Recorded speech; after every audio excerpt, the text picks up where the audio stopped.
Pessoal, vamos para mais um vídeo aqui da nossa série de atualização de jurisprudência. E eu quero tratar com vocês hoje sobre uma decisão do Supremo Tribunal Federal que envolveu dois temas muito importantes para concurso, que é a separação de poderes e o controle de constitucionalidade, tá?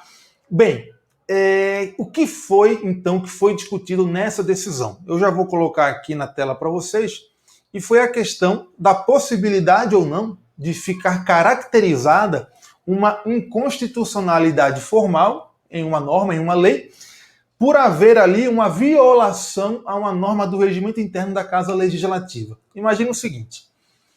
Bem, antes de eu explicar o caso, deixa eu só lembrar vocês uma coisa, né? Existe uma classificação das inconstitucionalidades que diferencia a inconstitucionalidade formal da inconstitucionalidade material. A inconstitucionalidade material é aquela que fica caracterizada quando a norma viola um conteúdo da Constituição. Então, é uma violação de matéria. Alguma matéria, algum conteúdo do texto constitucional foi violado por aquela norma.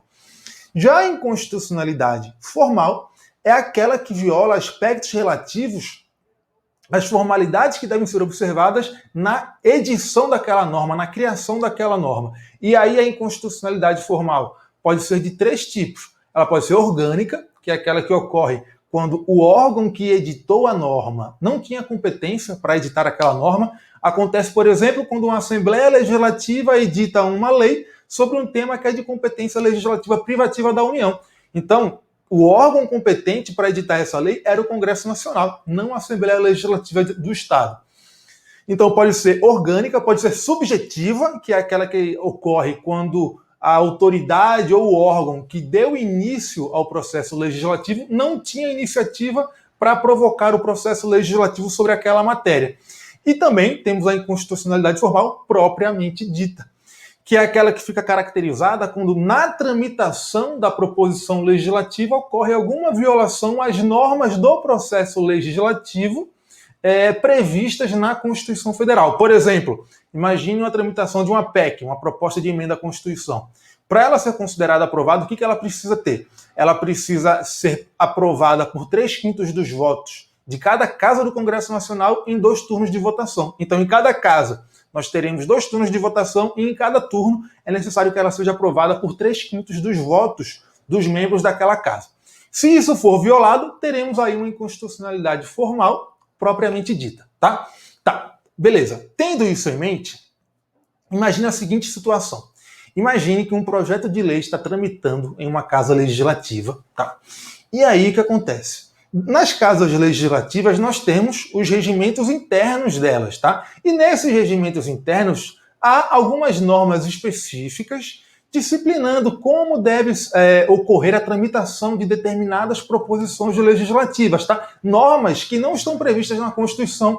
São normas que as casas legislativas, editando os seus regimentos, especificam para tratar da maneira como os trabalhos serão desenvolvidos dentro da casa legislativa, tá? Então ela fala, determinada proposição vai ser analisada por essa comissão, depois vai para o plenário e por aí vai, tá?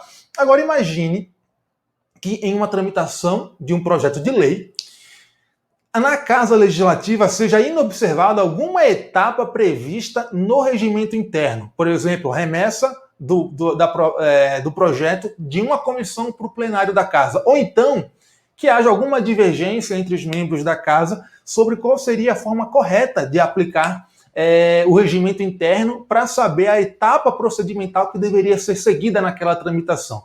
Imagine que isso acontece. Beleza, e aí o projeto de lei foi aprovado, tá, com esses problemas regimentais e foi transformado em lei. Virou lei, foi sancionado, inclusive. Bem, será que é possível, depois que a lei já está em vigor, você exercer um controle de constitucionalidade, reconhecer nesse controle uma inconstitucionalidade formal? No caso aí seria uma inconstitucionalidade formal propriamente dita. Por quê? Porque na tramitação desse projeto de lei houve a violação do regimento interno da Casa Legislativa. O Supremo Tribunal Federal entendeu que não, tá? Por quê?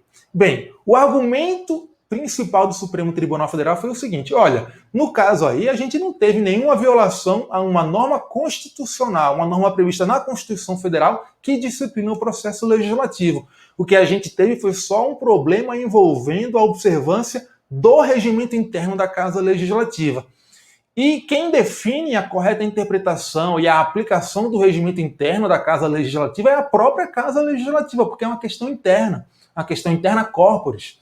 Então, se o judiciário se intrometer nisso, o que nós temos aí é uma violação à separação de poderes. Então, com base na separação de poderes, o Supremo Tribunal Federal não permite que haja um controle da validade, da constitucionalidade das normas, quando se alega simplesmente uma violação à norma do regimento interno, sem que seja uma norma que reproduza, por exemplo, alguma disposição da Constituição Federal sobre o processo legislativo. Então é uma situação em que a gente não tem uma violação à Constituição Federal, nós temos só uma violação a uma norma interna da Casa Legislativa, e o Judiciário não pode se intrometer na aplicação e interpretação dessa norma interna, senão ele acaba violando a separação de poderes, tá? Além disso, foi uma questão que não constou da ementa do acórdão do caso nem da tese fixada, porque foi um recurso extraordinário julgado na sistemática da repercussão geral. A gente tem que lembrar o seguinte também: no controle de constitucionalidade, o paradigma de controle, o parâmetro superior de controle é uma norma com status constitucional. E o regimento interno da Casa Legislativa não tem status constitucional. Então só aí a gente já poderia matar pela impossibilidade de realização desse controle. Mas o Supremo foi além disso e falou que, na verdade, a gente teria inclusive uma violação à separação de poderes. Tá? Olha só como ficou redigida a tese desse caso. O Supremo falou o seguinte na tese: em respeito ao princípio da separação dos poderes, que está previsto no artigo 2º da Constituição Federal, quando não caracterizado desrespeito às normas constitucionais pertinentes ao processo legislativo, é defeso, é proibido ao Poder Judiciário exercer o controle jurisdicional em relação à interpretação do sentido e do alcance das normas meramente regimentais das casas legislativas, por se tratar de uma matéria interna corporis. Tá? Foi um recurso extraordinário julgado no dia 14 de junho de 2021, um tema de repercussão geral, número 1120. Beleza? Então é isso, galera. Essa foi a nossa atualização de jurisprudência de hoje. Se quiserem falar comigo lá no Instagram, podem ir, sintam-se à vontade, tá? O meu perfil é o @professor Francisco Braga. Beleza? É isso aí, galera. Valeu. Até a próxima.